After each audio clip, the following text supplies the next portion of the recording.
Bismillahirrahmanirrahim. Assalamualaikum warahmatullahi wabarakatuh. Alhamdulillah, nahmaduhu wa nasta'inuhu wa nastaghfiruh, wa na'udzu billahi min shururi anfusina wa sayyiati a'malina. Man yahdihillahu fala mudilla lahu wa man yudlilhu fala hadiya lahu. Wa asyhadu an la ilaha illallah wahdahu la syarika lah, wa asyhadu anna Muhammadan abduhu wa rasuluh sallallahu alaihi wa ala alihi wasallam. Qala Allah subhanahu wa ta'ala, ya ayyuhalladzina amanu taqullaha haqqa tuqatih wa la tamutunna illa wa antum muslimun. يا أيها الناس اتقوا ربكم الذي خلقكم من نفس واحدة وخلق منها زوجها وبث منهما رجالا كثيرا ونساء واتقوا الله الذي تساءلون به والأرحام إن الله كان عليكم رقيبا. يا أيها الذين آمنوا اتقوا الله وقولوا قولا سديدا يصلح لكم أعمالكم ويغفر لكم ذنوبكم وما يطع الله ورسوله فقد فاز فوزا عظيما. أما بعد، فإن أصدق الحديث كتاب الله وخير الهدي هدي محمد صلى الله عليه وسلم وشر الأمور محدثاتها فإن كل محدثات بدعة وكل بدعة ضلالة وكل ضلالة في النار. Ma'asyal muslimin wal muslimat rahimani wa rahimakumullah. Alhamdulillah, di pagi menjelang siang yang sangat berkah ini Allah subhanahu wa ta'ala kembali mempertemukan kita di majelis yang sangat mulia ini, tidak lain dalam rangka kita untuk sama-sama saling mengingatkan, sama-sama saling menguatkan di atas iman dan takwa kepada Allah subhanahu wa ta'ala. Karena kebutuhan kita terhadap ilmu agama ini sangat penting. Karena apa? Ini menyangkut kualitas agama seorang. Ya, kita bukan mengatakan, saya pernah belajar kitab itu, pernah dengerin, bukan sekedar itu. Kalau kita melihat keadaan para ulama, ya, keadaan para ulama kita, Masya Allah, mereka betul-betul menjaga ilmunya. Mereka sudah pernah belajar, pernah ngajar, tapi apa? Ketika ada ulama membuka kitab pun datang lagi. Ya, karena apa? Hakikatnya kita belajar adalah apa? Untuk menjaga agama. Karena dekatnya seorang dengan ilmu ini akan apa? Mengokohkan iman. Makanya Allah Subhanahu wa taala pernah menyebutkan dalam ayatnya, wa kaifa takfuruna wa antum tutla alaikum ayatullahi wa fikum rasuluh. Bagaimana mungkin kalian akan kafir kepada Allah sedangkan ayat-ayat Allah dibacakan kepada kalian dan di tengah-tengah kalian ada rasulnya. Kata para ulama mengatakan bahwa di antara sebab istiqomahnya seorang di atas agama, satu yaitu apa? Mempelajari ilmu agama. Dibacakan kepada kita ayat Al-Qur'an, hadis Nabi. Dan yang kedua apa? Wa fikum rasuluh, dan rasul, ya, orang berilmu ada di tengah-tengah kalian. Itu apa? Terjaganya agama seseorang. Makanya Masya Allah luar biasa, ya, bahwa menuntut ilmu agama ini walaupun ya sederhana keadaannya, ini jauh lebih bermanfaat. Ya, jauh lebih bermanfaat daripada kesibukan-kesibukan yang lainnya. Dan insya Allah subhanahu wa ta'ala kita akan kembali melanjutkan pembahasan kita masih dalam kitab Riyadhus Shalihin karya Al-Imam An-Nawawi rahimahullah. Dan insya Allah kita akan masuk di bab yang ke-7. Ya, beliau masih menggambarkan kepada kita bagaimana ya keadaan orang-orang soleh. Beliau masih menjelaskan kepada kita tentang amalan-amalan hati, dari pertama ikhlas, sabar, bertaubat, gitu ya. Sekarang beliau menjelaskan tentang al-yaqin wa tawakkul, yang artinya bahwa seorang dia akan dikatakan soleh jika apa? memang punya sifat ini, yakin dan tawakul kepada Allah. Ya, sifat yakin dan tawakul kepada Allah. Penulis kitab di sini ya, beliau menggabungkan antara al-yakin dan tawakul. Ya. Kenapa? Dijelaskan oleh Syekh rahimahullah, jama'al muallifu bainal yakin wat tawakkul li'anna tawakkula samaratun min samaratil yakin. Penulis kitab di sini beliau menggabungkan antara yakin dan tawakul. Kenapa? Karena tawakul itu sendiri merupakan buah daripada keyakinan. Perhatikan ini. Ya. Orang ya akan ketika beramal akan semakin besar pahalanya. Di antaranya dipengaruhi dengan apa? Keyakinan. Makanya Abu Bakar Al-Muzani, beliau ketika menjelaskan tentang keutamaan Abu Bakar As-Siddiq, apa kata beliau? Ma sabaqahum Abu Bakrin bi kathrati siyamin wala salatin walakin syai'un waqara fi qalbihi. Tidaklah yang menjadikan unggulnya Abu Bakar As-Siddiq dibandingkan dengan sahabat-sahabat yang lainnya, dibandingkan manusia dimanapun berada, bukan karena banyaknya sholat, bukan karena banyaknya puasa, tapi apa? Syai'un waqara fi qalbi, sesuatu yang tertancap kuat dalam hati beliau, berupa apa? Yakin. Yaitu ketika Rasulullah SAW diantaranya, beliau pulang Isra Mi'raj. Dikala itu, subhanallah, orang-orang musyrik semakin apa? Menggila ketika Pak menuduh Nabi. Tuh saudaramu tambah apa? Nemen gitu kata mereka. Kenapa? Sekarang mulai tambah ngelantur. Katanya berjalan dari Mekah ke Palestina naik ke langit ke-7 satu malam. Gitu ya, perhatikan. Tapi Abu Bakar Siddiq ketika dikabarkan seperti itu, siapa yang ngomong gitu? Ya teman kamu Muhammad itu. Jika dia yang mengatakan saya percaya, saya yakin apa yang diucapkan adalah kebenaran. Ya, Masya Allah kan ya Pak. Akhirnya Rasul mengatakan, idzan antas siddiq. Jika demikian engkau ya Abu Bakar, engkau adalah as-siddiq. Gitu. Jadi keyakinan itu subhanallah, itu perkara yang sangat penting di dalam apa? Keimanan seseorang. Nah, dari yakin inilah kemudian apa? Seorang tawakul. Nah, apa itu yakin? Maka Syekh di sini mengatakan fal yakin huwa quwwatul iman was sabat hatta kana al-insanu yara bi 'ainihi ma akhbarallahu bihi wa rasuluhu min syiddati yaqinihi. Yakin itu adalah apa? Kekuatan iman, was-sabat, dan kekokohan ya di dalam dia beragama. Sampai apa? Seseorang ya dia melihat sesuatu yang Allah dan Rasulnya kabarkan itu seperti dia lihat secara langsung dengan mata kepala sendiri.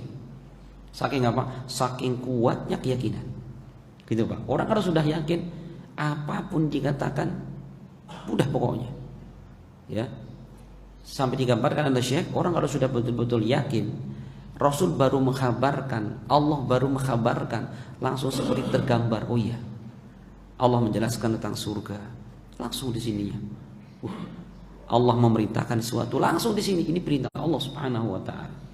Gitu ya, itu orang yang yakin.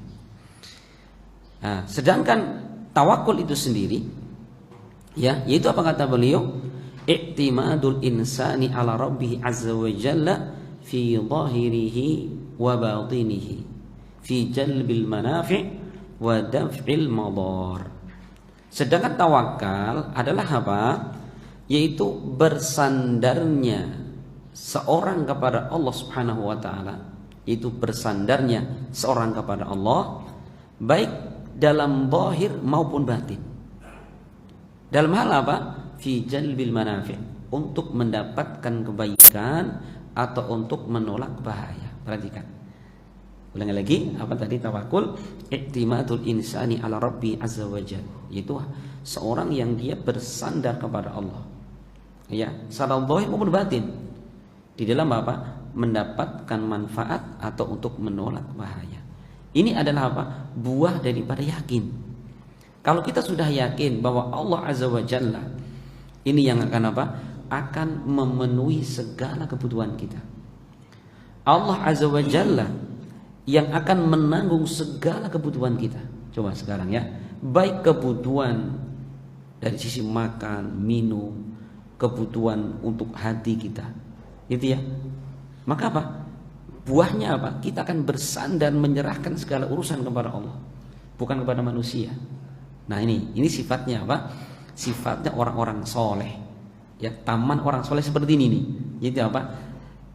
Ketulusan di dalam keyakinan dan tawakal kepada Allah Subhanahu wa taala. Kemudian penulis kitab di sini beliau mendatangkan beberapa ayat. Ya, banyak ayat beliau nukilkan tentang masalah yakin dan tawakul. Jadi istilahnya betul tawakul ya. Kalau bahasa kita kan jadi apa? Tawakal. Jadi kalau kita belajar bahasa Arab itu masdar tawakkala ya tawakkalu tawakkulan. Tawakul itu istilah syar'inya. Tawakul itu ya. Ya. Beliau mengatakan qala Allah Ta'ala, Allah berfirman dalam surat Al-Ahzab ayat 22. Walamma ra'al mu'minuna al-ahzaba qalu hadza ma wa'adana Allah wa rasuluhu wa sadaqa Allah wa rasuluhu wa ma zadahum illa imanan wa taslima. Artinya walamma ra'al mu'minun, dan tatkala orang-orang beriman mereka melihat al-ahzab. Apa al-ahzab itu? Yaitu kelompok manusia yang sangat banyak. Maksudnya apa itu? Itu nanti dikisahkan. Ya, dikisahkan nanti. Kita baca dulu. Qalu, orang-orang beriman mengatakan, hada ma wa'adanallahu wa rasul. Inilah yang Allah dan Rasulnya janjikan kepada kita. Wa sadaqallahu wa rasuluh, dan sungguh benar Allah dan Rasulnya. Wa ma zadahum illa imanan wa taslima, dan tidak menambah kepada mereka kecuali bertambah iman dan penyerahan diri mereka kepada Allah Subhanahu wa taala. Ya. Nah, jadi Bapak sekalian, bahwa ayat ini ya, ayat ini diterangkan Allah Subhanahu wa taala tentang apa sih? Itu tentang pada kejadian apa setelah perang Uhud. Ya, setelah terjadi perang apa? Terjadi perang Uhud. Yang di situ kita tahu bahwa bisa dikata dalam perang Uhud itu kaum muslimin mengalami apa? Kekalahan, kan gitu. Sampai kaum muslimin yang terbunuh berapa? 70 orang. Banyak nggak itu? Banyak. Kalau di ruangan segini ya 70 orang. Kita kalau sholat berapa itu? Kan berdiri ya. Itu ditidurkan 70 orang, banyak sekali loh Pak. Ya kita ingat bahwa sebab kekalahan kaum muslimin kenapa? Sebagian kaum muslimin bermaksiat kepada Rasul. Ketika saat itu Rasul berpesan kepada para pemanah, tolong apapun yang terjadi jangan kalian tinggalkan apa? Tinggalkan tempat ini, yaitu Bukit Uhud tadi. Karena ini penentu ini. Seperti gini, ini lembah Uhud, ini Bukit Uhud. Ya, bukit ini dikuasai kaum muslimin. Rasul mengatakan apapun yang terjadi, baik kaum muslimin menang maupun kalah, jangan tinggalkan tempat ini sampai mendapatkan komando. Begitu kaum muslimin menang, ya musyrikin yang dipimpin oleh Khalid bin Walid ini sudah kocar-kacir meninggalkan medan tempur. Maka muslimin apa? Mereka ngumpulin apa? Ghanimah, rampasan perang. Oh, kan seneng gitu ya. Emasnya dikumpulin, pedangnya, tamengnya, apa helmnya. Wah, rumahnya ini bisa untuk gitu kan. Nah, ternyata pasukan pemanah ini mereka lupa atau apa? Tertipu mereka ya. Dengan apa tadi? Wasiat Nabi dilupakan. Akhirnya mereka berselisih, ayo sudah, ini udah menang kita ini. Kita turun sekarang, bantu mereka ngumpulin apa? Rampasan perang. Sebagian jangan, pesan Nabi jangan tinggalkan tempat ini. Sudahlah, kan itu harus sudah menangnya sudah gitu. Akhirnya apa? Sebagian besar pasukan ini turun mereka. Ternyata apa? Diketahui pasukan pimpinan Khalid bin Walid. Ternyata Khalid bin Walid dengan kecerdasan beliau muter. Dari akhirnya di belakang di panah, terbunuh semua pasukan muslim yang ada di bukit tadi. Ya udah, keadaan berbalik. Kaum muslimin lagi euforia, ngapain ini ngumpulin merasa perang dari belakang. 70 orang meninggal saat itu. Apa sebabnya?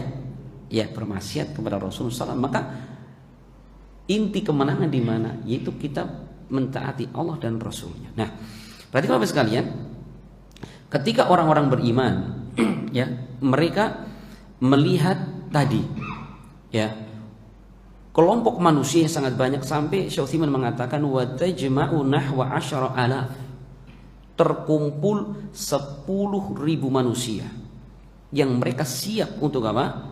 Untuk memerangi kaum muslimin yang ada di mana? Yang ada di kota Madinah saat itu. Ya, insyaallah. Jadi mereka bersatu padu ini. Ini kejadiannya apa? Kejadiannya ketika, maaf, ini perang Khandaq, maaf. Itu nanti yang perang Uhud nanti. Ini perang Khandaq. Ketika apa? Kaum muslimin ini apa? Mereka dikepung puluhan ribu. Banyak kira-kira puluhan ribu. Pernah lihat orang Pawi? Nah, zaman dulu ya. Parpol rame banget itu. 10.000 tuh kayak apa? Itu semua ngepung apa? Kota Madinah. Perhatikan. Maka orang-orang beriman ketika melihat pasukannya sangat banyak, apa kata mereka? Hada ma wa'adanallahu wa rasuluh. Ini apa yang Allah dan Rasulnya janjikan kepada kita. Gitu apa? Bahwa kemenangan semakin dekat. Ini karena yakinnya mereka. Kenapa? Karena Rasul Shallallahu Alaihi Wasallam pernah mengingatkan, Innan nasra ma'as sabri. Kan gitu. Sesungguhnya pertolongan Allah akan datang ketika apa? Ketika kita bersabar. Coba yang luar biasa, para sahabat Nabi melihat musuh yang sangat banyak, bukan ketakutan, ya, bukan mereka melarikan diri, justru mereka apa kata mereka? Ini yang Allah dan Rasulnya janjikan. Dan bahkan yang ada apa? Mereka bertambah iman kepada Allah Subhanahu wa taala. Nah, makanya para ulama mengatakan bahwa manusia, ya, ketika mereka mendapatkan musibah seperti tadi ini, itu terbagi menjadi dua. Ya, manusia ketika mendapatkan musibah seperti itu terbagi menjadi dua golongan. Golongan yang pertama yaitu golongan orang munafik. Ya, orang munafik sebagaimana Allah terangkan di dalam surat Al-Ahzab ayat ke-12. Ya, Allah mengatakan wa idh yaqulul munafiquna walladzina fi qulubihim marad ma wa'adana Allahu wa rasuluhu illa ghurura.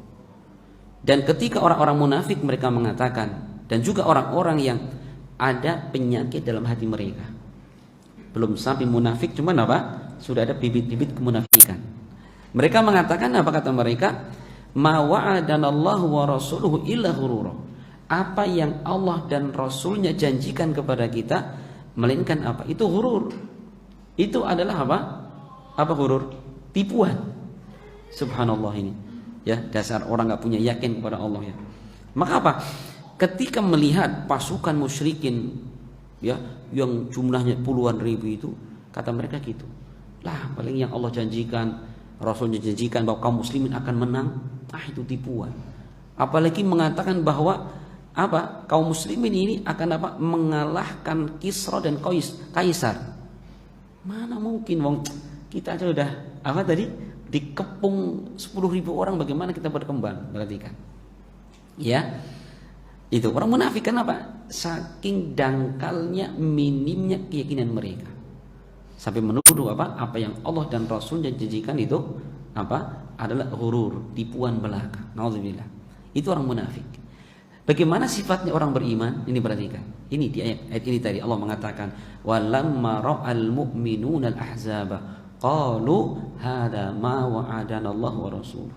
Orang beriman ketika melihat kelompok yang banyak tadi, puluhan ribu jumlahnya, mau ngapa mereka belum ribu? Mau ke pasar? Mau pawai ta'aruf? Bukan, mereka mau menghabisi kaum muslimin, Pak. Di Madinah mau digempur gitu. Ini berarti kan, ini bagaimana gambaran mencekamnya. Pernah dulu Pak tawuran, Pak. Tawuran antar kampung. Kampung kita diserang, takutnya luar biasa. Jumlah mereka ini di pasukan ini puluhan ribu kata para ulama. Tapi perhatikan, orang-orang beriman, Masya Allah. Nah, ini yang Allah dan Rasulnya janjikan. Allah dan Rasulnya pasti benar kata mereka. Ini terjadi karena apa? Wahada ghayatul yakin. Inilah karena puncak keyakinan mereka.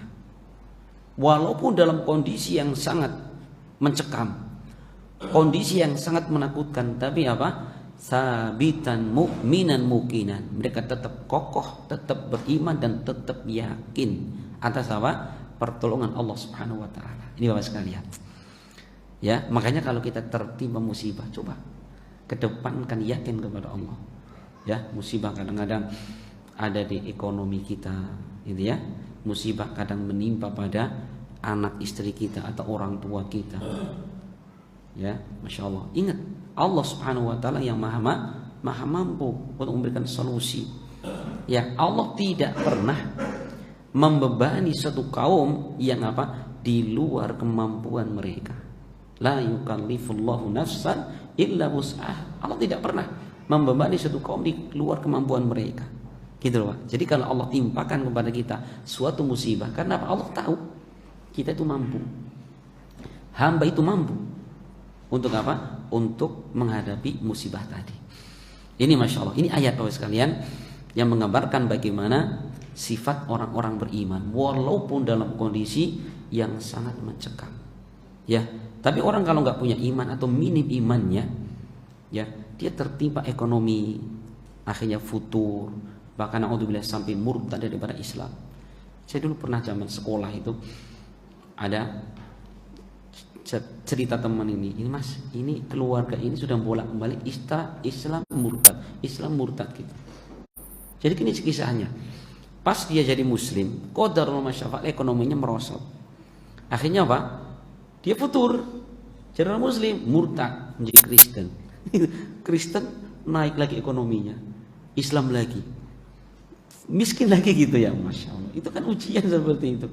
Itu karena apa? Karena minimnya keyakinan. Itu kejadian dong, Pak. Satu keluarga gitu. Kalau murtad bareng-bareng, Islam bareng-bareng. Itu kebetulan teman sekolah saya sih. Gitu. Nah ini kenapa? Itu terjadi karena minimnya keyakinan. Ya, iya, minimnya keyakinan. Maka seorang muslim itu dituntut dia untuk apa? Untuk sabat. Ya, untuk tetap kokoh di atas keimanan apapun kejadiannya. Coba. Yang menimpa para sahabat saat itu, ini bukan sekedar ekonomi, Pak. Ini menyangkut nyawa mereka, menyangkut kehormatan mereka, kan gitu. Coba kalau andaikan kaum muslimin yang berada di Madinah saat itu dikempur, ya sudah, bapak-bapaknya terbunuh, anak laki-laki terbunuh, wanitanya bagaimana? Dinodai kehormatan mereka. Tapi Masya Allah ya, justru yang ada pada hati para sahabat adalah apa? Bertambah iman dan penyerahan diri mereka kepada Allah. Itu ambil pelajaran. Gitu. Dan semakin baik agama seorang akan semakin berat ujiannya, kan gitu. Nah, ini ayat yang pertama. Kemudian kita berpindah ayat yang kedua.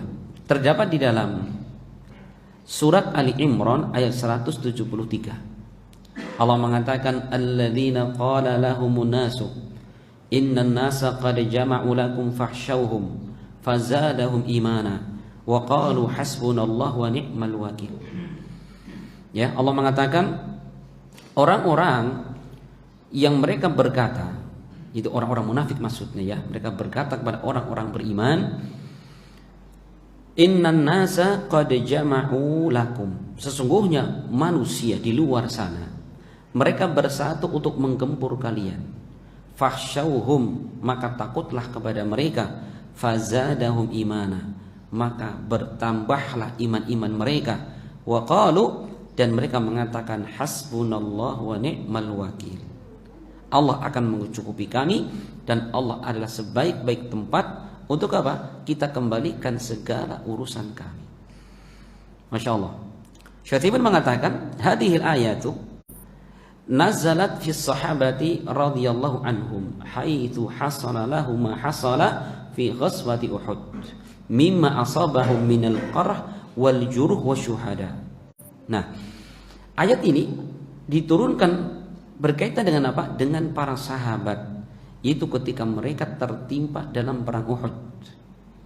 Ya, banyak kaum muslimin yang terluka, bahkan banyak yang meninggal. Maka akhirnya apa? Didengar bahwa Abu Sufyan, tahu Abu Sufyan? Itu musyrik saat itu, masih musyrik saat itu. Ya, dia itu pengen apa? Pengen menyerang kaum muslimin kedua kalinya. Gitu ya.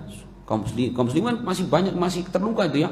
Terluka jiwanya, terluka badannya ya. banyak terbunuh, pokoknya masih trauma gitu loh. Ternyata apa? Ini dikabarkan bahwa Abu Sufyan itu apa? Itu sudah menyiapkan pasukan untuk apa? Untuk menyerang kaum muslimin di kali berikutnya. Nah, ini kondisi masih apa? Carut marut kaum muslimin ini ya, baru mengalami kekalahan. Tapi apa? Terdengar berita seperti itu. Terdengar bahwa Abu Sufyan orang musyrik mau apa? Menggempur kaum muslimin kembali. Maka Pak munafikin, mereka andil di situ. Memang orang munafikin gitu Pak. Ini bahaya kaum munafikin itu. Munafikin mengatakan apa? Innan nasa qad jama'u lakum fakhshawhum.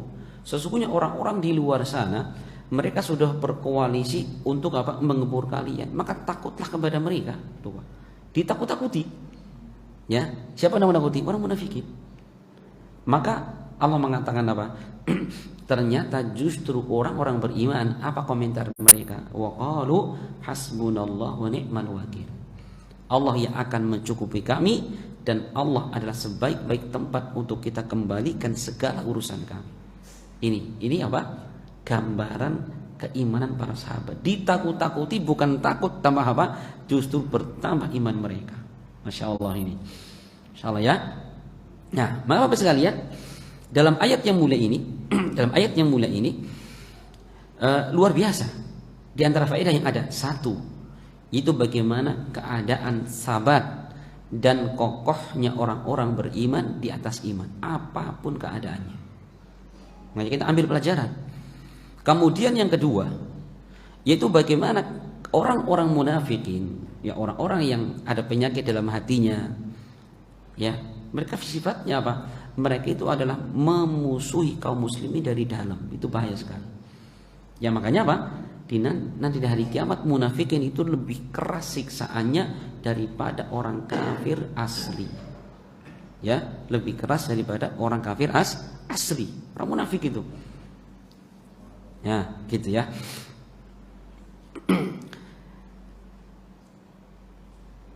Sehingga apa? Mereka apa?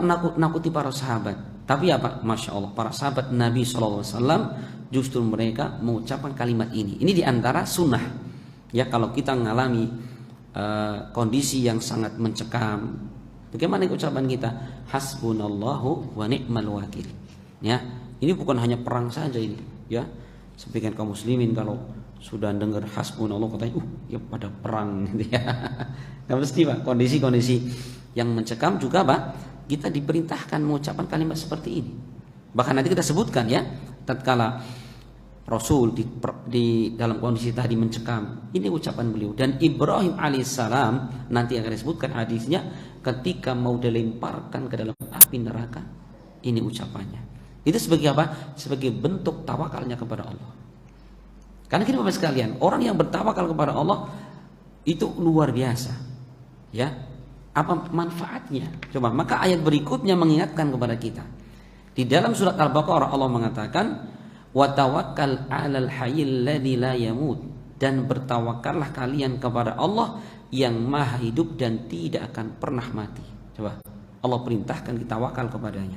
Ayat berikutnya, wa 'alallahi falyatawakkalul mu'minun, dan hendaknya hanya kepada Allah orang-orang beriman mereka bertawakal. Coba, ini menunjukkan bahwa tawakal itu adalah ibadah dan hanya khusus untuk Allah.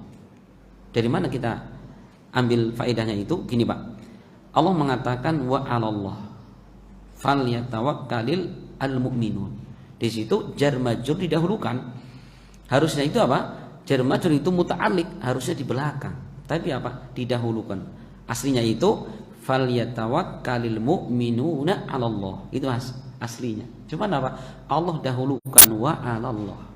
Yang kata Ibnu Qayyim, taqdim ma haqquhu ta'khir yufidul hasra wal ikhtisas. Mendahulukan sesuatu yang harusnya diakhirkan memberikan faedah pembatasan dan pengkhususan. Ini menunjukkan tawakal hanya boleh untuk Allah. Ya, tawakal itu murni hanya untuk Allah. Kemudian yang kedua, bahwa ayat ini menunjukkan apa? Bahwa sifat orang beriman adalah apa? Memurnikan tawakalnya kepada Allah. Memurnikan apa? Tawakalnya kepada Allah. Kemudian wa qala ta'ala, dan Allah juga berfirman, Fa idza azamta fatawakkal 'ala Allah. Dan apabila kalian punya azam itu keinginan kuat, maka tawakallah kepada Allah. Ya, serahkan urusan kepada Allah. Kita cuma berusaha, ya. Kemudian jangan kita serahkan kepada diri kita lah, pasti bisa. Keliru seperti itu. Tapi serahkan kepada Allah. Ya, wa idza azamta fatawakkal 'ala Allah. Kata beliau, wal ayatu fil amri bit tawakkuli katsiratun ma'lumatun. Ayat-ayat yang memerintahkan kita bertawakal sangat banyak dan sudah maklum. Ya, banyak sekali dalam Al-Qur'an. Wa qala ta'ala, dan Allah juga berfirman, wa may yatawakkal 'ala Allahi fahuwa hasbuh, ai kafih. Perhatikan, barang siapa yang bertawakal kepada Allah, maka Allah akan mencukupinya. Apa makna hasbuh? Imam Nawawi mengatakan ai kafih, yaitu Allah akan mencukupi. Mencukupi dari apa? Segala. Ya, rizki Allah cukupi. Apalagi keselamatan jiwa Allah cukupi. Dicukupi dari bahaya gangguan setan. Gitu ya. Ini Pak. Jadi ini bahasanya Masya Allah. Barang siapa tawakal kepada Allah, Allah cukupi. Rizki Allah cukupi. Kan makanya dalam hadis diriwayatkan Imam Tirmidzi, datang dari Umar bin Khattab. Rasul mengatakan, "Lau annakum tatawakkaluna 'ala Allah haqqa tawakkuli, la razaqakum kama yarzuqut thair tahdu khimasan wa taruhi budanan." Andaikan kalian bertawakal kepada Allah dengan sebenar-benar tawakal, niscaya Allah akan berikan rizki kepada kalian seperti Allah berikan rizki kepada burung. Bagaimana burung itu? Berangkat di pagi hari dalam kondisi kosong perutnya, lapar. Wa taruhi budanan, pulang sore hari sudah penuh, kenyang, bahkan bisa menyisipkan untuk anak-anaknya. Burung Pak, nggak bisa baca, nggak bisa tulis. Ini kanan kemana, Jogja, kiri kemana, nggak bisa baca itu. Gitu ya. Tapi burung itu hanya berangkat. Coba perhatikan, burung nggak punya ijazah, burung nggak pernah makan bangku sekolah. Tapi burung Masya Allah, Allah kasih rizkinya coba. Tapi syaratnya tawakal, kata Rasul. Jika kalian tawakal kepada Allah. Nah, dari kisah burung ini Bapak sekalian, ada kita ambil. Jadi bukan maknanya tawakal itu pokoknya duduk terus ya di masjid terus tiba-tiba makanan turun. Enggak seperti itu. Kenapa? Rasul menggambarkan seperti burung yang dia mengepakkan sayapnya di pagi hari. Berarti burung itu usaha, ya, meninggalkan tempat tinggalnya, cari usaha di luar sana. Nah, berusaha kemudian bawa pulang. Gitu Pak. Ini jangan dimaknai, pokoknya kalau kita tawakal duduk di masjid, ya, anaknya nggak bisa sekolah, istrinya kompornya sudah bocor, gasnya kosong pokoknya. Ya, zalim nanti kita. Maksudnya zalim. Nah, Allah Allah akan berikan kecukupan rizki bagi tawakal kepada Allah. Allah akan berikan kecukupan dari berbagai macam mara bahaya bagi orang bertawakal kepada Allah. Makanya Rasul ketika menyebutkan doa keluar rumah, doanya itu? Bismillahirrahmanirrahim, 'alallah, la haula wala quwata illa billah. Apa artinya? Dengan menyebut nama Allah, aku bertawakal kepadanya yang tidak ada daya dan kekuatan darinya. Coba kita keluar rumah tawakal, lisannya mengucapkan, serahkan urusan kepada Allah. Ya, apa kata Rasul dalam hadis diriwayatkan al-Imam Abu Dawud?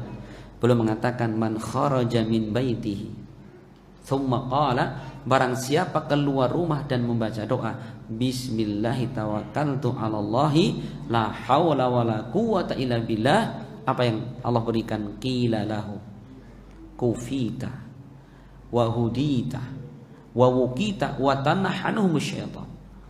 Kamu akan dicukupi, kufita. Ya, kemudian kamu akan dilindungi. Ya, dan kemudian kamu akan diberikan petunjuk, enggak akan tersesat. Wa tanahanhum syaitan, dan setan dijadikan minggir dan lari darinya. 4 keutamaan. Apa tadi? Dia dicukupi dari berbagai macam mara bahaya. Yang kedua, dia akan diberikan perlindungan. Allah akan berikan dia petunjuk, enggak tersesat. Dan keempat dijadikan setan lari darinya. Coba. Makanya dalam riwayat dikatakan setan ketika mendengarkan hadis ini coba saling ngobrol mereka. Sekarang gimana coba? Ada orang mendapatkan jaminan Allah seperti itu. Apa kamu mampu apa? Menyesatkan nggak bisa, mencelakai mereka nggak bisa. Maka Pak, masya Allah, Allah cukupi dari berbagai macam bahaya. Setan pun nggak bisa dekat, itu ya. Makanya ada kisah Bapak sekalian, masya Allah ya. Ini saya lupa nih, misalkan siapa itu waktu itu. Ada di ceramah gitu. Jadi di Saudi itu kan ada polisi ya khusus hay'ah amar ma'ruf nahi mungkar gitu. Jadi tugasnya apa? Ya udah mengingkari kemungkaran gitu. Nah, di antaranya pas itu ada seorang dukun. Ya, dukun. Dia masuk ke Masjidil Haram. Gitu ya. Kemudian apa? Ya setelah diteliti betul-betul dukun dia tadi. Akhirnya ditangkap si dukun tadi. Ditangkap. Dibawa kantor polisi. Nah, sesampainya di kantor polisi, itu dukunnya yang kaget malah. Nah, gimana Pak? Anda betul-betul dukun gitu. Saya sebenarnya kaget Pak. Kenapa kaget? Kok bisa Anda nangkep saya, kata dia. Nah, emang kenapa? Saya itu punya khodam banyak sekali dari kalangan jin. Makanya saya bisa ngilang. Kalau ada bahaya, udah jin langsung nyumputin saya, kata dia gitu. Gitu ya. Nah, kata polisinya, oh mungkin satu Pak. Nah, syaratnya jenengan kurang. Syarat agar apa? Agar loyalitas jin itu kepada Anda itu maksimal, kurang mungkin. Kata dia tidak juga. Kenapa? Saya di rumah banyak wanita. Setiap wanita tadi datang haid, saya ambil darahnya, saya pakai untuk nulis Al-Quran. Itu Pak. Dukun kalau mau pingin sakti, bagaimana kafir kepada Allah. Makanya jangan heran. Dulu pernah kejadiannya. Ini dukun putih ini. Ada dukun putih, ngerti ya antum ya? Dukun putih, kenapa wirid? Masalahnya muridnya banyak, pakai jubah. Itu dia punya kamar khusus yang itu bertahun-tahun, berpuluh-puluh tahun tidak ada boleh orang masuk kamar itu. Nggak ada, sampai istrinya pun nggak pernah masuk, anaknya nggak pernah, murid terdekat nggak pernah boleh masuk. Begitu si dukun di dukun putih tadi mati, orang kan penasaran sebenarnya di kamar apa ini? Kamar WC ternyata itu. WC ternyata apa? Di tempat duduknya itu ada 2 mushaf Al-Quran. Al-Quran Pak. Jadi kan kita duduk 2 kaki ya. Di kanan kirinya ada mushaf Al-Quran. Gitu Pak. Jadi semakin kafir kepada Allah Subhanahu wa taala, loyalitas jin setan lebih tinggi kepada dia. Dukun tadi oh tidak, kata dia. Coba Al-Quran ditulis sebagai darah haid.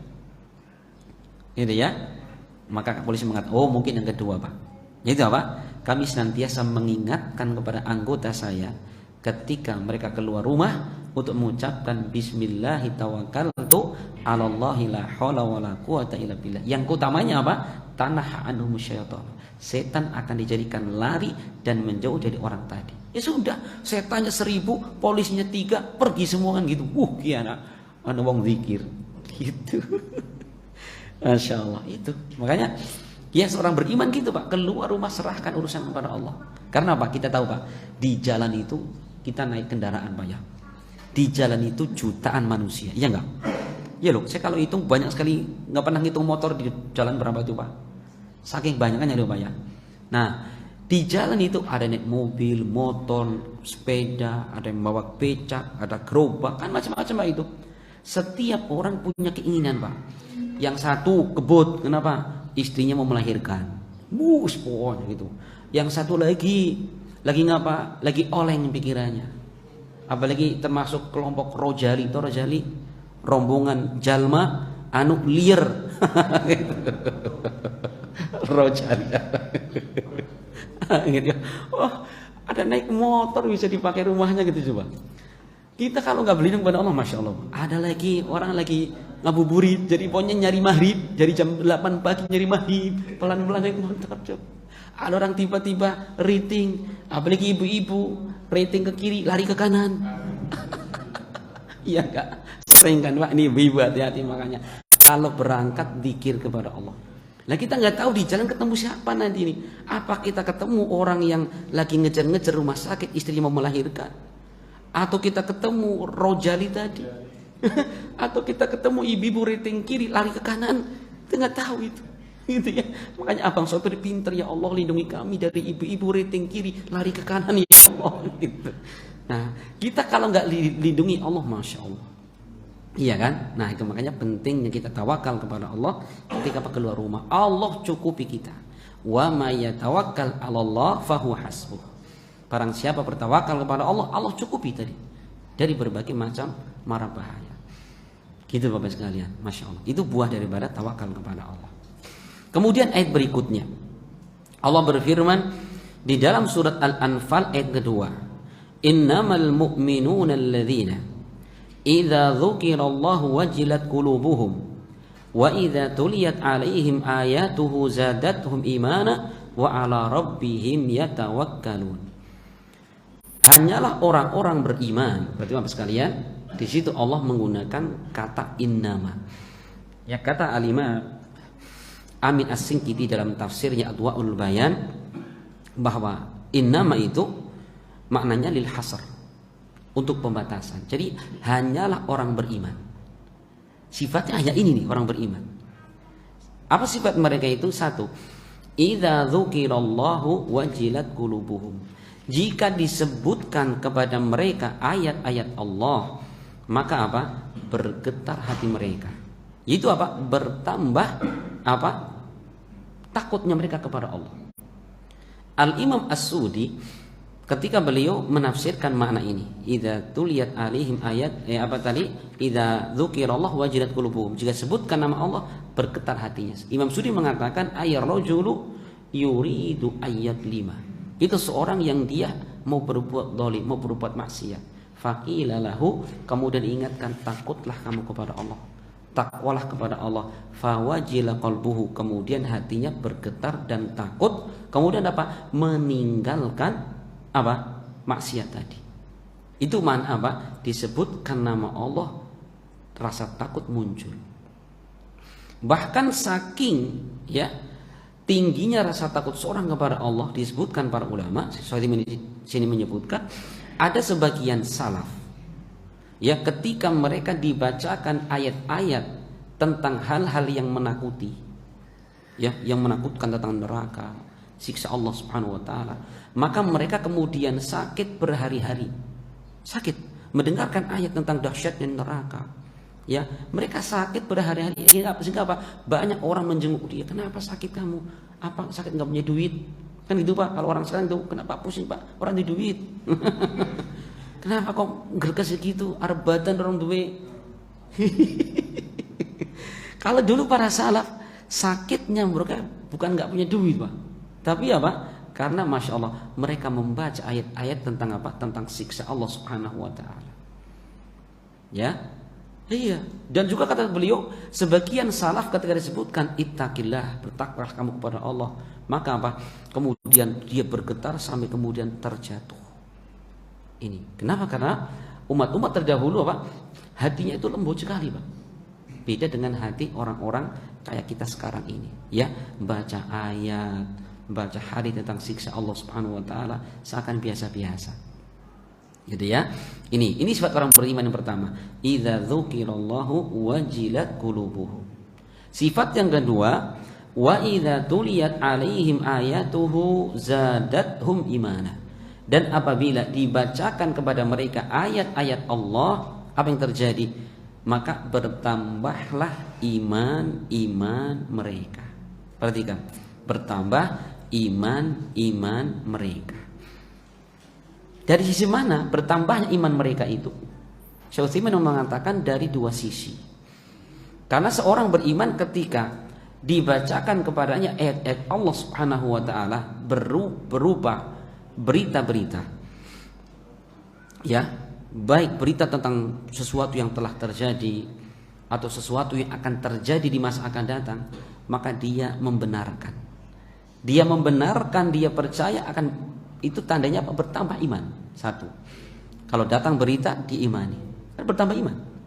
Sisi yang kedua yaitu ketika dia dibacakan ayat-ayat Al-Quran berupa apa? Perintah atau larangan, maka apa? Dia segera meninggalkan perintah atau segera menjalankan perintah dan menjauhi larangan.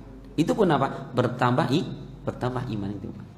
Gitu ya. Makanya kita kalau mau mendeteksi bagaimana iman kita, maka bagaimana kita pulang taklim, Pak. Di takliman kita diingatkan tentang pentingnya sholat. Pentingnya sholat berjamaah. Jika kita pulang kemudian punya semangat menjalankan sholat 5 waktu secara berjamaah, berarti apa? Ini pertanda iman kita baik. Kan gitu. Di dalam kita taklim, dalam kita tadarus Al-Quran, baca Al-Quran misalkan ya, diingatkan wala taqrabuz zina, dan janganlah kalian mendekati zina. Di situ dilarang zina dan segala hal yang mengantarkan kepada zina. Pulang taklim, bagaimana keadaan kita? Apakah kita semakin menjaga diri dari zina? Kita menjaga diri dari segala mengantarkan kepada zina atau tambah bebas? Gitu ya. Begitu taklim dijelaskan masalah bahaya zina, bagaimana? Satu, kita semakin hati-hati untuk apa? Berhubungan dengan lawan jenis. Kita semakin takut untuk campur baur laki-laki perempuan. Kita semakin takut berduaan dengan wanita bukan mahramnya. Kan gitu. Kita semakin takut melihat apa? Gambar-gambar, video-video yang mengandung apa? Mengumbar aurat di situ. Kalau itu yang terjadi, menandakan apa? Iman kita baik. Itu ciri orang beriman, Pak. Jika dibacakan kepada mereka ayat-ayat Allah, bagaimana bertambah iman mereka. Terus. Berarti apa? Semakin banyak ilmu yang kita dapatkan, apa? Semakin baik imannya. Itu sifat orang beriman yang kedua. Kemudian sifat yang ketiga, wa ala rabbihim yatawakkalun, dan mereka hanya bertawakal kepada Allah, menyerahkan segala urusan kepada Allah. Ya, baik dalam dia mencari rizki, mencari kesehatan. Ini kadang-kadang ya kita diuji sama Allah macam-macam. Ada rizkinya agak seret sedikit gitu ya. Kepada siapa kita minta? Kepada Allah. Jangan malah aduh gitu.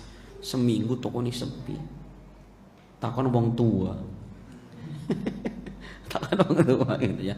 Nanya, ya sudah gampang. Besok kesini bawa ayam cemani atau dokoblok. Tahu Pak? Dokoblok tahu Pak?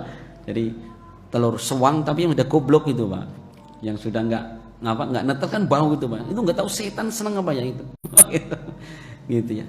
Orang beriman tidak seperti itu Pak sekalian. Ujian seperti itu bagaimana? Perbaiki ketakwaan kepada Allah Subhanahu wa taala. Karena apa? Solusinya itu takwa. Perhatikan Pak. Solusi itu takwa kepada Allah. Makanya Al Hasan Al Basri ketika beliau banyak datang kepada beliau orang-orang yang apa? Punya banyak masalah.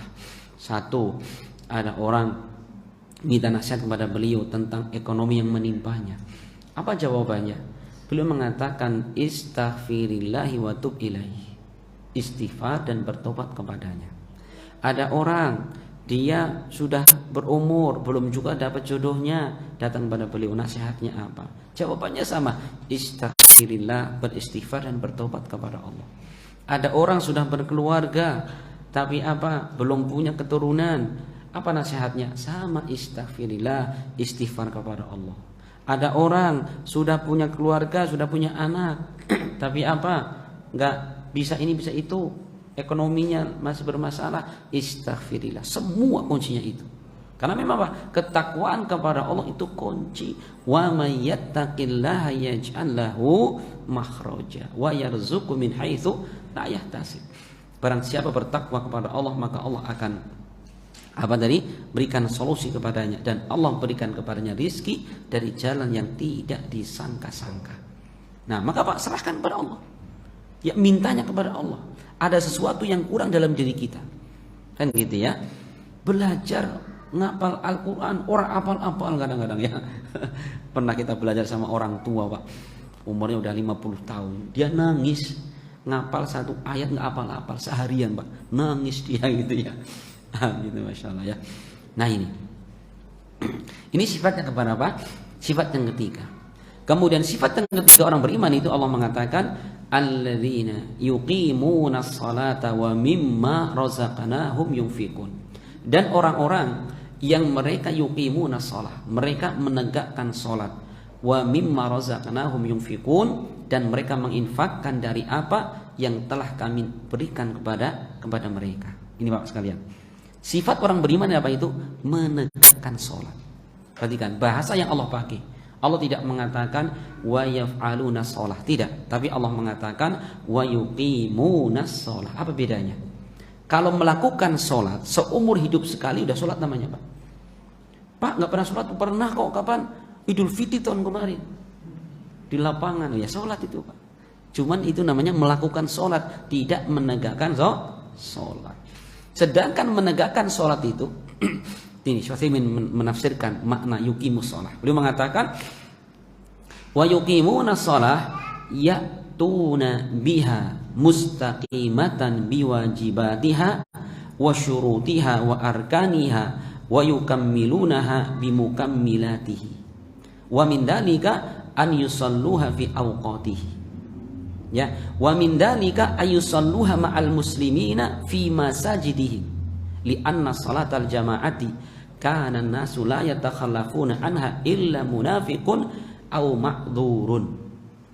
Syekh mengatakan makna menegakkan sholat yaitu apa? Ya'tuna biha, mereka menjalankan sholat itu mustaqimatan, dengan istiqomah, terus menerus Pak. Nggak ada aduh lagi males ya, bapak-bapak nggak puasa, nggak sholat, ini lagi apa itu? Males. Walah pak ya.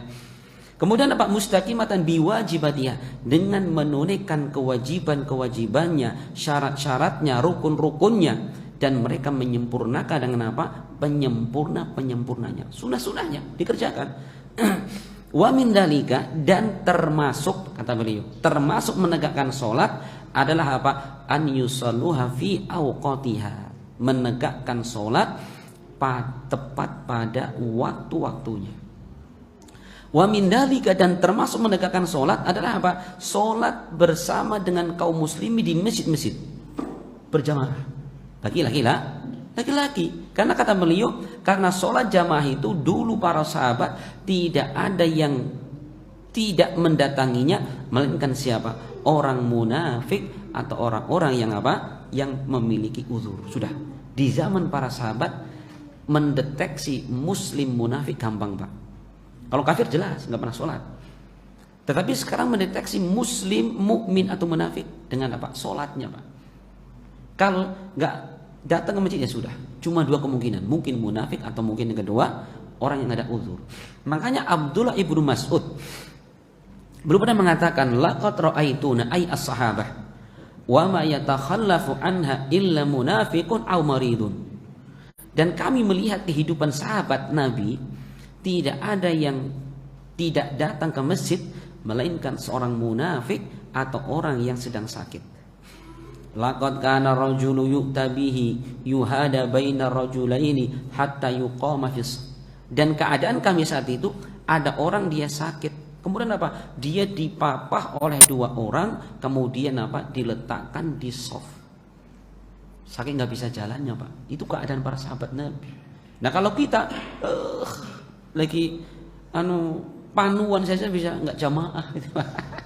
Lagi sakit, kenapa Pak? Nah ini panunya gatel banget, Masya Allah ya. Ini menegakkan sholat. Nah kemudian Bapak sekalian, ini menunjukkan bahwa Allah Subhanahu Wa Taala menerangkan iman. Iman itu apa? Ada dua cakupan, yaitu iman di dalam batinnya, kemudian apa? Di dalam zahirnya. Sholat. Ciri orang beriman apa? Mereka menegakkan sholat. Berarti apa? Iman itu ada dua. Ya, bukan sekedar keyakinan dalam hati, tapi keyakinan dalam hati kemudian dibuktikan dengan anggota perbuatan. Makanya Hasan Al-Basri ketika beliau menjelaskan iman, apa itu iman? Al-imanu syai'un waqara fi qalbi wa saddaqahu al-amal. Iman itu adalah sesuatu yang tertancap kuat dalam hati, kemudian dibuktikan, dibenarkan dengan anggota perbuatan. Apa di antaranya? Sholat. Sholat di antaranya Bapak sekalian. Itu ciri orang beriman. Makanya keliru kalau sebagian orang mengatakan, Mas, orang sholat orang apa-apa, yang penting atine apik, ya kan? Enggak jilbaban enggak apa-apa, yang penting kita menjilbabi hatinya. Ini pujangga dari mana ini ya? Iya, Masya Allah. Ya namanya orang enggak sholat, tadi enggak puasa, enggak apa-apa, yang penting hatinya baik, Masya Allah.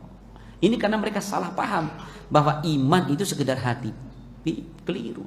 Iman itu dalam ayat yang mulia ini ada dua cakupan, secara batin dan zahir. Kan tadi sifat pertama disebutkan nama Allah bergetar hatinya, ibadah hati. Dibacakan kepadanya ayat Al-Quran, bertambah imannya, hatinya bertambah. Ya, tawakal kepada Allah, penyandaran hati kepada Allah, ibadah hati. Yang keempat, dan mereka menegakkan sholat, amalan batin. Kemudian sifat yang kelima, wa mimma razaqnahum yunfikun, dan mereka menafkahkan dari apa yang kami berikan rizki kepada mereka. Apa nafkah di situ? Ada nafkah yang sifatnya wajib. Seperti apa? Zakat. Kemudian apa lagi? Nafkah yang wajib itu selain zakat adalah apa? Menunaikan nafkah kepada anak dan istri dan orang tua apabila orang tua dalam keadaan tidak mampu. Perhatikan Pak.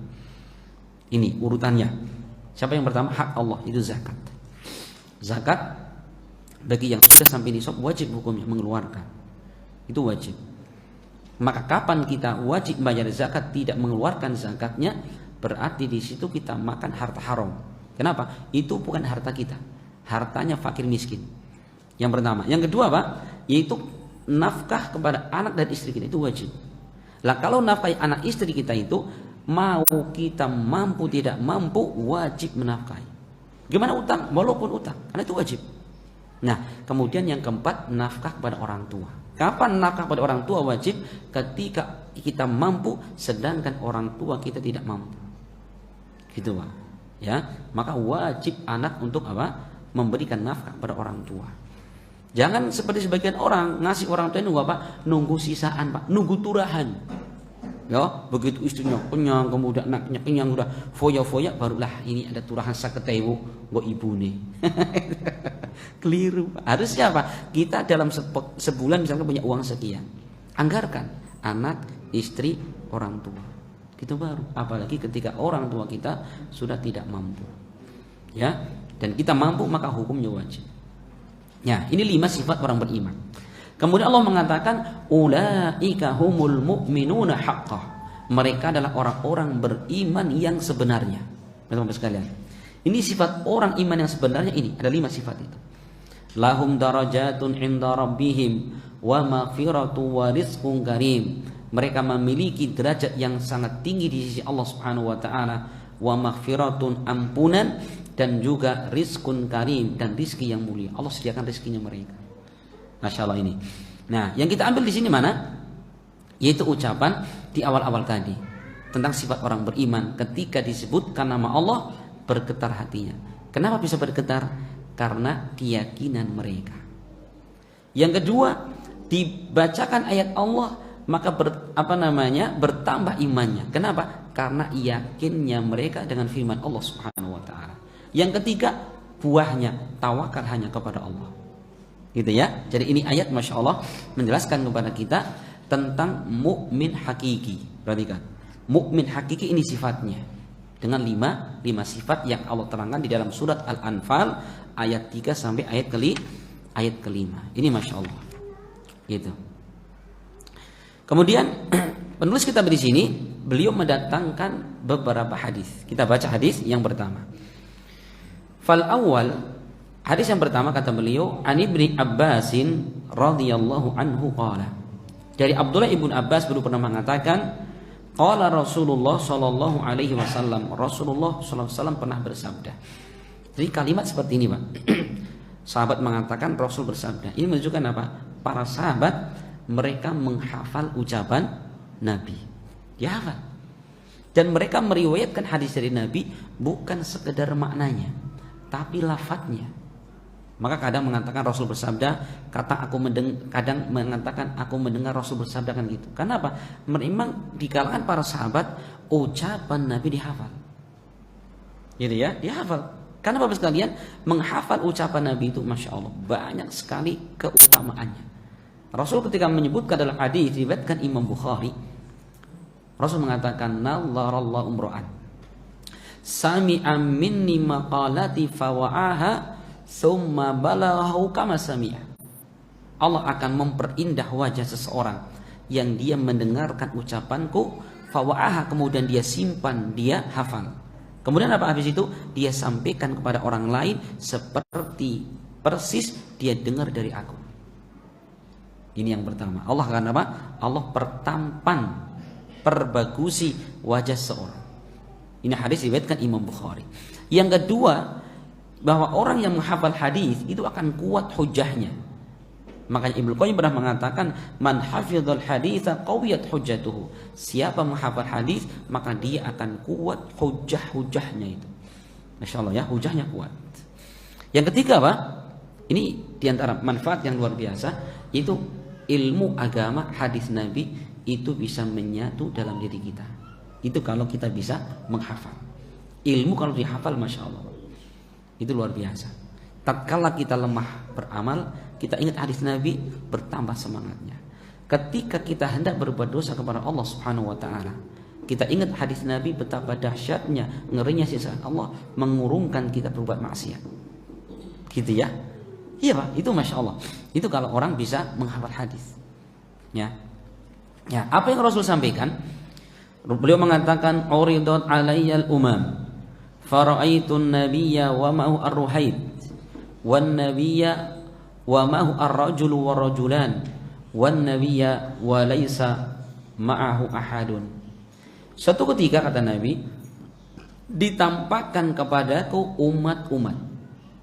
Maka aku melihat ada seorang nabi yang pengikutnya ruhaid. Dalam hadis lain dikatakan rohdun.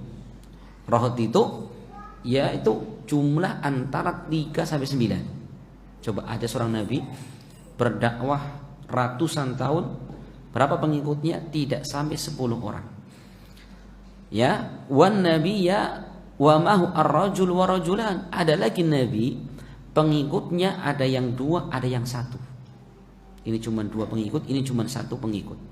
Wan nabiyya wa laisa ma'u ahadun, dan ada lagi nabi tidak punya pengikut sama sekali.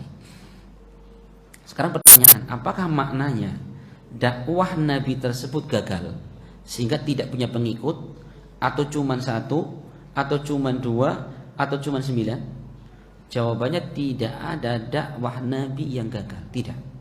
Karena apa? Barometer keberhasilan dalam dakwah itu bukan banyaknya pengikut. Terus barometernya apa? Barometernya adalah lurusnya apa yang dia sampaikan dan cara penyampaian. Gitu Pak. Ya, jadi jangan tertipu kalau ada orang banyak mesti benar, tidak. Gitu ya. Nabi mesti benar, tapi apa? Ternyata tidak punya pengikut sama sekali. Justru kalau kita beragama dan selalu ikut yang terbanyak, perhatikan, itu bahaya. Kita beragama kok selalu ikut yang terbanyak, itu bahaya. Kenapa Allah mengatakan wa in tuti aktsara man fil ardi yudilluka an sabilillah. Jika kalian mengikuti kebanyakan manusia, maka niscaya mereka menyesatkan kalian dari jalan Allah. Itu pasti itu. Ini Allah yang mengatakan. Kalau kita beragama, menentukan kebenaran, kok ikut yang terbanyak, seperti itu.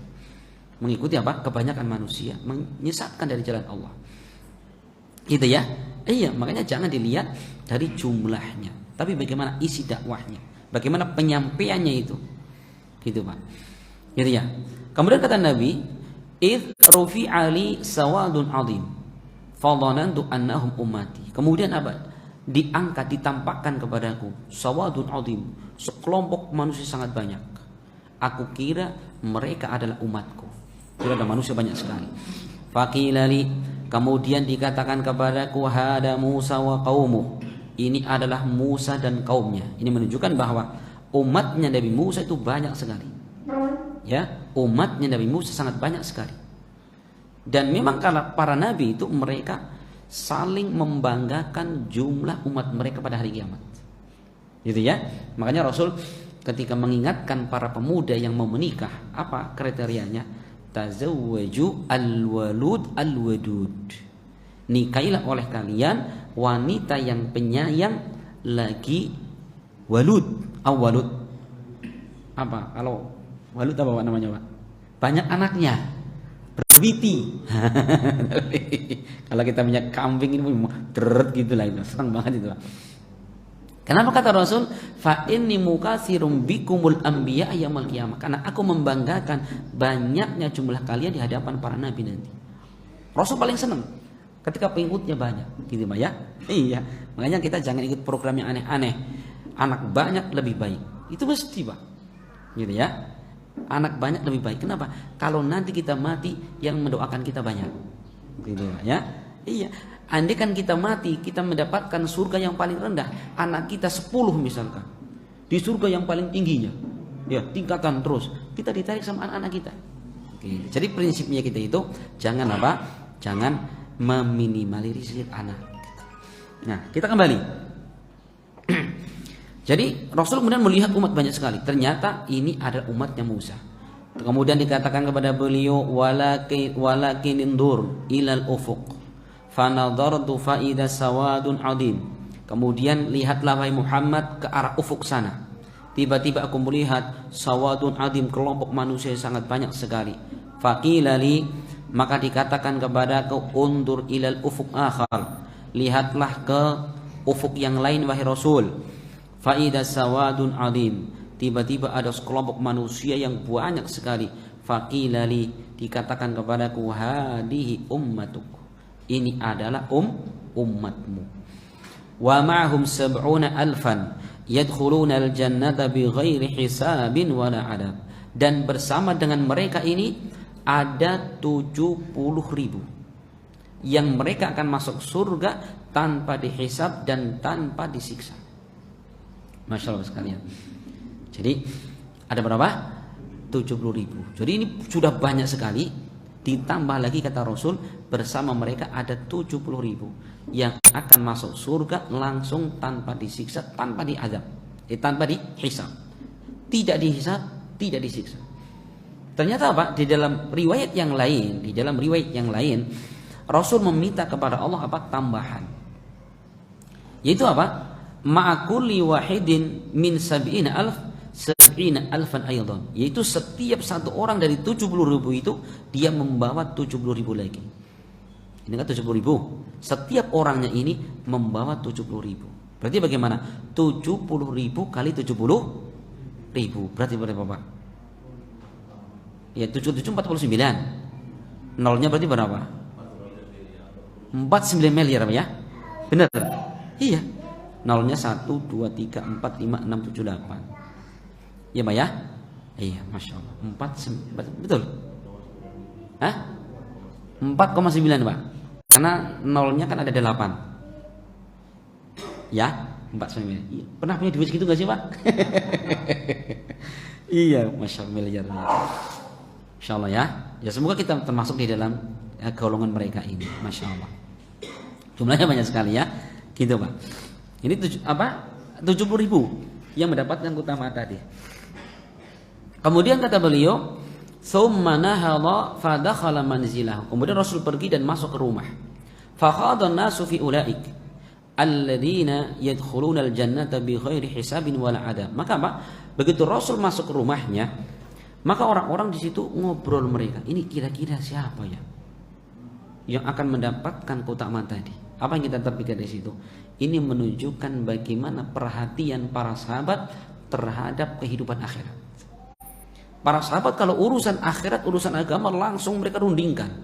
Beda kalau kita Pak, habis taklim tadi nggak tahu Ustaz ngomong apa, habis ngisuk maning. Tapi giliran kita dengar ada, tadi Pak itu bilang bisnis apa ya? Oh itu bisnis dedak, ini bisa ekspor, langsung ngobrol kita itu Pak. Karena memang apa? Kita tuh banyaknya di otak dan hati kita tuh dunia. Gitu. Kalau para sahabat urusan akhirat nomor 1 Pak. Masya Allah ya. Sehingga ketika mendengarkan urusan akhirat langsung mereka ngobrol. Nah, kemudian apa? Faqala ba'duhum, sebagian mereka mengatakan fala'allahumul ladzina sahibu Rasulullah. Oh mungkin jadi mereka itu adalah sahabat khususnya Nabi. Karena semua mereka sahabat kan? Cuman kata mereka, oh mungkin jadi mereka itu sahabat khususnya Nabi. Kita nggak masuk. Seperti kan? Sebagian lagi mengatakan fala'allahumul ladzina wulidu fil Islam falam yusyriku billahi syai'an. Oh boleh jadi mereka itu orang-orang yang dilahirkan dalam bulan Islam dan tidak berbuat syirik kepada Allah.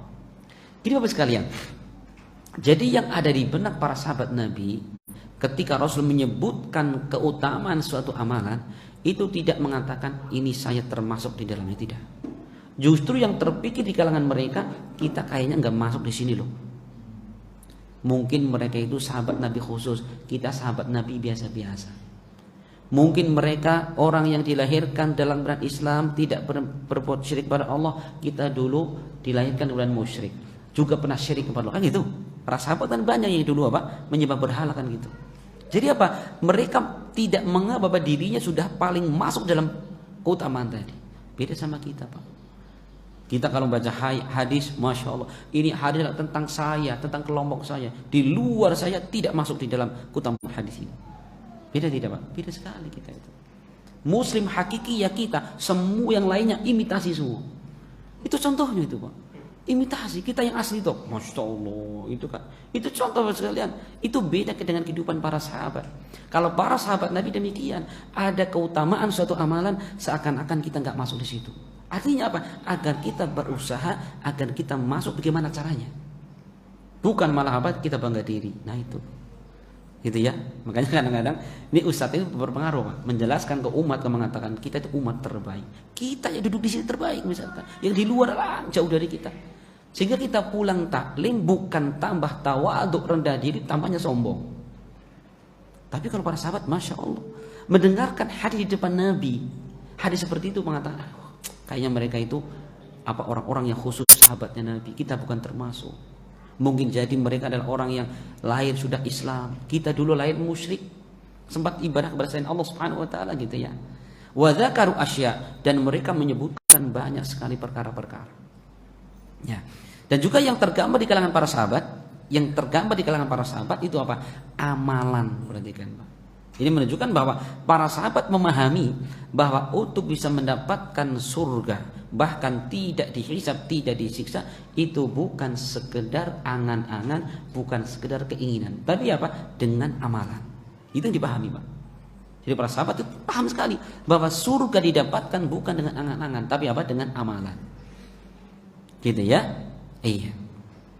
Maka kemudian dijelaskan di sini, fa kharaja alaihim Rasulullah sallallahu alaihi wasallam. Maka kemudian Rasul pun keluar dan menemui mereka. Malladzi takhuduna fi, apa yang kalian bicarakan tentang perkara tadi? Maka fa akhbaruh, maka mereka pun menghabarkan kepada Nabi tadi. Faqala, maka Rasul kemudian menjelaskan di situ. Menjelaskan siapa orang-orang yang akan masuk surga tanpa dihisab dan tanpa disiksa. Humul ladzina la yarqun. Ini riwayatnya, ya. Ini kalau di dalam riwayat Imam Bukhari, lafadznya humul ladzina la yastarqun. Ya, kalau ini di riwayat Imam Muslim, Pak, yarqun itu. Tapi kalau kata para ulama bahwa lafadz yarqun, yaitu orang yang meruqyah itu keliru lafadznya. Ya. Lafadznya keliru, tapi yang betul adalah humul ladzina la yastarqun, yaitu orang-orang yang mereka tidak meminta diruqyah. Ya, di sini wala yastarqun. Kalau yarqun meruqyah, yastarqun minta diruqyah. Tapi kata Syafi'i dan ulama yang lainnya mengatakan bahwa lafadz yarqun itu lafadznya itu tidak benar di situ. Ya, itu kekeliruan dari perawi hadis. Wala yastarqun wala yatatayyarun, dan mereka tidak melakukan tatayyur. Nah, yang terakhir wa ala rabbihim yatawakkalun, dan mereka hanya bertawakal kepada Allah Subhanahu wa taala. Berarti Bapak sekalian. Jadi Rasul di sini menyebutkan sifat, bukan menyebutkan person. Ya. Kalau Rasul menyebutkan person, kita enggak masuk di situ. Tapi kalau Rasul di sini menyebutkan sifat mereka yang akan masuk surga langsung tanpa dihisab dan tanpa disiksa dengan sifat-sifatnya. Apa sifat pertama? La yastarqun, yaitu orang-orang yang tidak minta diruqyah. Kenapa tidak minta diruqyah? Karena murninya tawakal kepada Allah. Tuh, hanya bersandar kepada Allah untuk kesembuhan penyakit, tidak minta diruqyah. Tapi minta langsung kepada Allah. Yang pertama. Yang kedua, wala yatatayyarun, dan mereka tidak melakukan tatayyur. Apa tatayyur? Tatayyur secara asal itu diambil dari kata burung. Karena memang dulu orang-orang jahiliyah ketika mereka hendak bepergian jauh, mereka nyari burung, Pak. Burung sendiri atau burung tetangga, dilepas, diusir. Dilempar pakai sendal atau mungkin ya, dipelintang gitu, Pak. Nah, dilihat nanti kalau burungnya ke kiri, oh ini awas, tanda keburukan ini, tasya'um mereka. Tapi kalau ke kanan bagus ini, lanjutkan perjalanan, gitu Pak. Nggak tahu kalau burungnya lurus ke depan terus dia bingung dia kali. Itu orang jahiliyah. Kenapa dikatakan jahiliyah? Saking bodohnya mereka. Lah bang cuma mau pergi saja itu lihat burung, gitu ya. Nah, dan kata para ulama bahwa tatoyur itu bukan segera dengan burung, bisa dengan sesuatu yang didengar, sesuatu yang diketahui. Didengar seperti apa? Suara burung tertentu. Pokoknya kalau di atas rumah ada burung buak-buak, burung hantu. Atau dulu zaman saya kecil, awas ada burung titutuit, ada jadi apa? Takutnya luar biasa itu. Kenapa? Ini salah satu anggota keluargamu ada yang mati. Tatoyur itu Pak. Itu dengan didengar. Atau apa? Tatoyur dengan sesuatu yang dia lihat. Naik kendaraan di jalan ada apa? Ada orang mikul keranda mayit. Aduh sial kita ini. Ya nggak Pak? Makanya buang sial, buang koin mereka. Kalau nggak punya koin, takutnya sepanjang malam itu Pak. Duh tadi ada keranda, nggak punya koin, sial kita. Lah itu termasuk tatoyur adalah orang yang menganggap sial dengan hari-hari tertentu. Kalau hari Sabtu, kalau orang Jawa ya, jangan safar perjalanan hari sial. Kalau bulan kalau dulu di zaman jahiliyah bulan Safar, kalau orang Jawa bulan Suro, Muharram, bulan sial. Itu semua tatoyur, perhatikan itu. Menganggap sial dengan sesuatu yang tidak ada keterangan syariatnya. Nah, diperhatikan. Yang kedua Pak, tidak melakukan tatoyur. Dan ketiga, wa ala rabbihim yatawakkalun, dan mereka hanya bertawakal kepada Allah. Perhatikan. Kalau kita perhatikan dari 3 poin ini tumpuannya ada pada yang terakhir, tawakal kepada Allah. Intinya tawakal Pak. Kenapa orang tidak mau minta diruqyah? Kenapa bersandar tawakal kepada Allah dalam kesembuhan penyakitnya? Kenapa dia tidak melakukan tatoyur? Karena apa? Dia yakin yang memberikan manfaat dan bahaya ya Allah Subhanahu wa taala. Ya, makanya Pak sudah. Selama Allah tidak menerangkan inisial, tidak dianggap sial gitu, Pak. Gitu ya. Nah, sekarang kalau tatoyur termasuk perbuatan apa? Termasuk perbuatan syirik kepada Allah. Karena Rasul mengatakan atiyaratu syirkun, atiyaratu syirkun, atiyaratu syirkun. Tatoyur adalah syirik, tatoyur syirik sampai 3 kali Rasul mengulangi. Diperhatikan ya. Makanya ini Masya Allah di masyarakat itu. Ustadz bagaimana Ustadz? Kalau saya sih nggak yakin amat, tapi kalau pas kok agak merinding dikit gitu. Contohnya apa? Mau safar, kata orang tua jangan hari Sabtu. Begitu berangkat sambil was-was. Nah itu Pak, was-was kita menunjukkan lemahnya tawakal kepada Allah. Kita mau nikahan, tapi calon mertua bilangnya, Mas, awas, jangan sekali-kali bulan Suro ini, bulan sial. Kenapa? Nanti keluarganya nggak damai. Mas, jangan nyunat anakmu bulan Suro. Kenapa? Nanti salah motong dokternya. Gitu.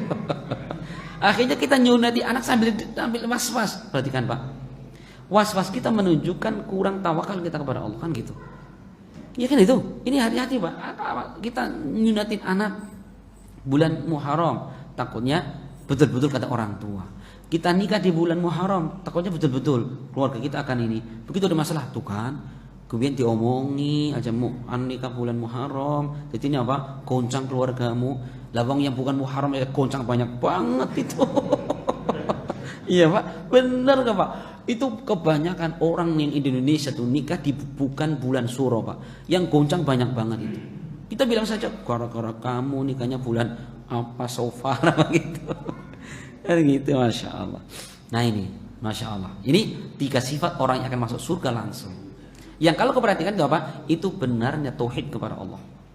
Kemudian faqala Uqasyah bin Mihsan, maka berdirilah Uqasyah bin Mihsan dan beliau mengatakan, ud'ullaha ayyaj'ala minhum. Ya Rasul, doakan kepada Allah agar aku termasuk dari mereka. Maka Rasul mengatakan, anta minhum, engkau termasuk dari mereka. Berarti apa? Kita harus meyakini bahwa Uqasyah bin Mihsan termasuk kaum muslimin sahabat Nabi yang pasti masuk surga tanpa dihisab, tanpa disiksa. Dari mana kita tahu? Rasul mengatakan. Bagaimana kalau kita ragu? Berarti kita meragukan ucapan Nabi. Jadi gini Bapak sekalian, kita sebagai manusia ketika mendapati orang-orang yang meninggal dan dia seorang muslim, bagaimana kewajiban kita? Boleh nggak kita memastikan pasti dia surga atau insya Allah surga? Boleh tidak Pak? Tidak boleh. Maka sifat seorang muslim ketika ada muslim lainnya meninggal, bagaimana? Kita berharap dengan keislamannya, dengan ketakwaannya, ya, dia akan masuk surga. Kita harapkan. Dan yang kedua, Pak, kita khawatirkan dosa yang dia perbuat itu, kita khawatirkan ya, bisa menyebabkan neraka, siksaan, gitu Pak. Tidak boleh memastikan kita. Nah gitu. Kecuali orang-orang yang memang telah Allah dan Rasulnya pastikan dengan surga. Seperti ini, Uqasyah bin Mihsan, kemudian 10 sahabat yang dijamin surga. Nah, kita wajib yakin, wajib percaya. Gitu ya. Makanya nggak boleh nih kadang-kadang ada orang mati. Gimana Bapak Ibu sekalian? Orang ini baik. Baik gitu. Orang hatinya dong, orang baik orang kayak utang perlu dibayar. Kita dipaksa untuk bikin orang itu baik gitu Pak, kadang-kadang ya. Itu nggak pas seperti itu Pak.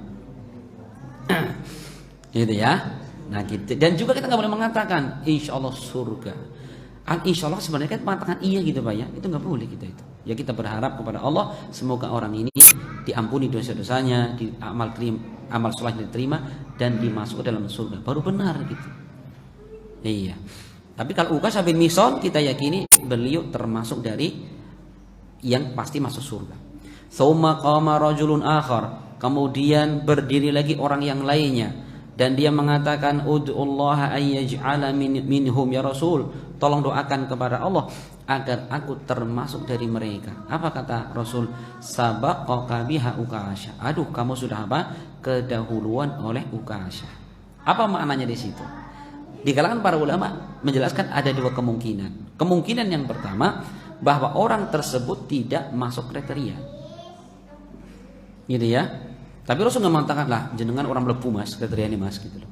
Tapi bahasa Rasul mengatakan engkau kedahuluan Uqasyah. Atau makna yang kedua bahwa Rasul menutup agar jangan sampai orang lain itu apa minta hal yang sama, gitu ya. Agar jangan sudah biar Uqasyah saja gitu. Insyaallah ya. Ini Bapak sekalian. Dan ini menunjukkan apa? Tentang adabnya Nabi. Ketika mengajarkan ilmu kepada manusia tidak menyinggung mereka. Tidak mengatakanlah jangan nggak masuk kriteria gitu. Karena hal itu bisa menyakiti hati si penanya tadi. Ini Bapak sekalian ya. Alhamdulillah kita menyelesaikan beberapa ayat dan satu hadis Nabi Shallallahu Alaihi Wasallam. Maka kita cukupkan sampai di sini. Semoga bermanfaat. Dan semoga Allah Subhanahu wa taala memberikan kepada kita ilmu yang bisa kita amalkan dalam kehidupan sehari-hari. Wallahu a'lam bishawab. Dan kita akhiri dengan membaca subhanakallahumma bihamdik asyhadu an la ilaha illa anta astaghfiruka wa atubu ilaik. Assalamualaikum warahmatullahi wabarakatuh.